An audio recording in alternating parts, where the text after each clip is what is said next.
Hello friend, welcome to my channel. आज हम discussion करेंगे रोगकार उपचार की जो सीरीज चल रही थी उसमें 62 क्वेश्चन मैंने डिस्कशन कर दिए थे। आज क्वेश्चन 63 से स्टार्ट करेंगे जो परीक्षा की दृष्टि से बहुत महत्वपूर्ण है।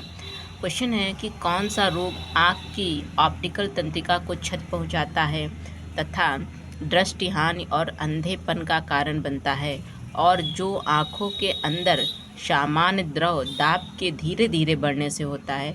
यह होता है हमारा ऑप्शन नंबर ए सही है, ग्लूकोमा सही है। क्या सही है? ग्लूकोमा। क्वेश्चन नंबर 64 कहता है निम्नलिखित में से कौन सा एक संक्रामक रोग है। संक्रामक कौन सा रोग है हमारा? संक्रामक हमारा खसरा रोग है। कौन सा संक्रामक है? खसरा रोग है। निम्नलिखित में से कौन सा जल जनित रोग नहीं है, मतलब दूषित जल से किससे रोग नहीं होता? टाइफाइड तो होता है, हैजा भी टाइफाइड हो गया, कंठमाल जनजनित रोग है और हेपेटाइटिस भी जनजनित रोग है, लेकिन हैजा जनजनित रोग नहीं है। फिर क्वेश्चन, कंठमाला को कहते हैं घेंघा नामक रोग। कौन सा रोग कहते हैं? घेंघा नामक रोग कहते हैं। तो इस क्वेश्चन का आंसर कौन सा सही है? ऑप्शन नंबर डी सही है। क्वेश्चन नंबर 66 कहता है कि मधुमेह एक ऐसी स्थिति है जिसमें किसी व्यक्ति के रक्त का स्तर बेहद ऊंचा हो जाता है। तो किसके कारण होता है? ग्लूकोज के कारण होता है। और मधुमेह अग्न्याशय की लेगरहेंस द्वीप कोशिकाओं में बीटा सेल से इंसुलिन नामक जो हार्मोन्स निकलता है उसकी कमी के कारण या अधिकता के कारण मधुमेह होता है। मधुमेह मेलेटिस होता है। क्वेश्चन नंबर 67 कहता है कि रोटा वायरस टीके का उपयोग किस रोग से बचने के लिए किया जाता है? रोटा वायरस किस में किया जाता है? डायरिया में किया जाता है। ये अधिकतर बच्चों में होता है।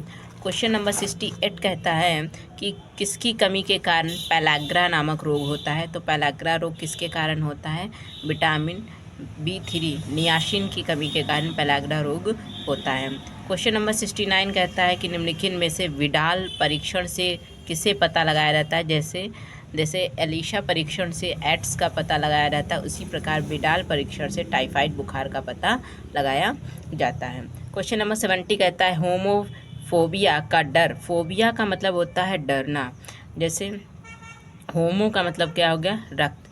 तो होमोफोबिया का डर किससे होगा? रक्त से डर होगा। उसके बाद आता है क्वेश्चन नंबर 71, निम्नलिखित में से आँखों के किस दोष को लेजी आँख के नाम से जाना जाता है? लेजी आँख मतलब मंद दृष्टि, धुंधला दिखाई देना। ये होता है हमारा एम्ब्लायोपिया में होता है। ये छोटे बच्चों में होता है या प्रारंभिक बचपन में होता है। इसी प्रकार प्रेसबायोपिया में ये 40 वर्ष की उम्र के जो लोग होते हैं अधिकतर उनमें ये रोग उत्पन्न हो जाता है। क्वेश्चन नंबर 72 कहता है कि ल्यूकोमा एक प्रकार का असमान है, तो ये किसकी कमी के कारण होता है? ये WBC की कमी के कारण होता है। तो ऑप्शन कौन सा सही है? ऑप्शन बी सही है। क्वेश्चन नंबर 73 कहता है अवसाद एक विकार है, तो कौन सा ऑप्शन होगा? मनोदशा होगा। ऑप्शन नंबर ए सही होगा। AMR का पूर्ण नाम क्या है?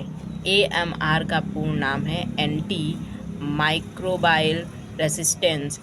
आंसर जो है ऑप्शन कौन सा सही है? डी सही है। AMR किसमें यूज होता है? AMR जब बैक्टीरिया, विषाणु, कवक और परजीवी समय के साथ बदलते हैं और दवाओं का जवाब नहीं देते हैं, जिससे संक्रमण का इलाज मुश्किल करना हो जाता है और बीमारी फैलने लगती, गंभीर हो जाती है और मृत्यु का खतरा बढ़ने लगता है, तब हम क्या कराते हैं? AMR कराते हैं, जिसको कहते हैं anti microbial resistance. Question number अगला कहता है निम्नलिखित में से कौन सा प्रेरक कारक है काला आजार रोग के कारण? तो पापा काम्पर्स होते हैं, हमने बताया था। प्रोटोजोआ, मलेरिया, ये सब किससे होते हैं? काला जार ये सब किससे होते हैं? प्रोटोजोआ से होते हैं।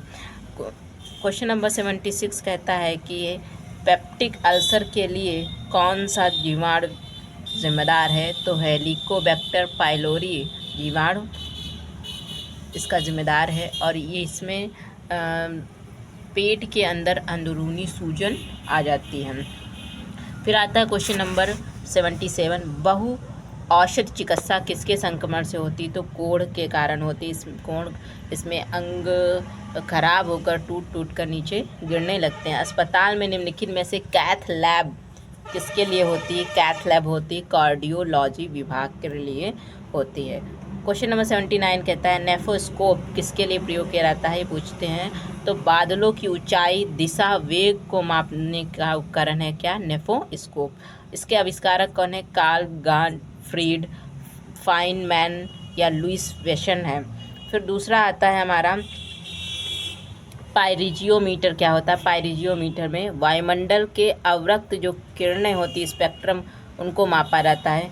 इससे अगला आता है नेफ्लोमीटर। नेफ्लोमीटर में क्या होता है? तरल या गैस कोलाइड में निलंबित कणों की सांद्रता मापने का प्रयोग कौन करता है? नेफ्लोमीटर करता है।